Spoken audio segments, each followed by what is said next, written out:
Viral pemuda diamankan polisi yang berjaga di jalur rombongan Jokowi di Palembang, sampai dikepung.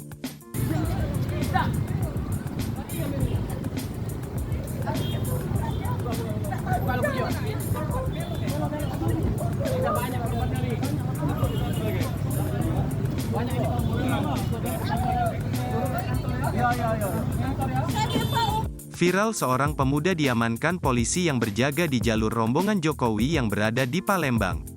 Nyatanya, pemuda tersebut diamankan bukan karena masuk ke dalam jalur rombongan Jokowi.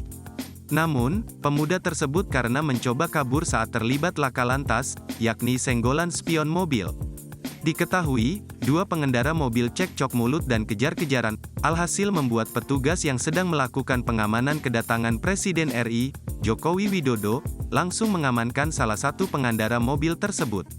Informasi yang dihimpun sripoku.com, Jumat, tanggal 1 Maret tahun 2023, sekitar pukul 14.30 waktu Indonesia Barat di Jalan B. Salim Batubara, tepatnya di depan kantor Pegadaian Kota Palembang, antara mobil Toyota Rush BG 1208LO yang baru hendak berjalan dari arah Pegadaian, Palembang hendak mengarah Simpang Pasar Kebon Semai.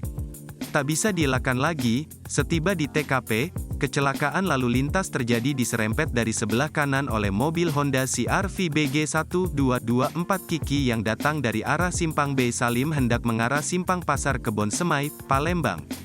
Tidak ada korban jiwa dalam kecelakaan tersebut. Hanya ada kerusakan pada tutup spion pada kendaraan itu. Setelah kejadian, mobil Honda CR-V mencoba kabur dan pengemudi Toyota Rush kehilangan jejak.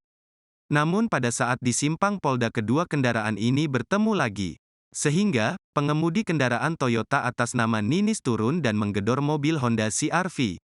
Kemudian penumpang mobil Rush turun untuk memberitahu agar supir membuka kaca tetapi kembali melaju belok ke kiri ke arah Jalan Jenderal Sudirman sehingga penumpang terjatuh. Saat itu, ada pengemudi motor yang melaporkan kejadian tersebut polisi dan langsung diamankan anggota Satlantas Polresta Palembang. Namun, selanjutnya kedua pengemudi ini sepakat untuk berdamai. Download Tribun X sekarang, menghadirkan lokal menjadi Indonesia.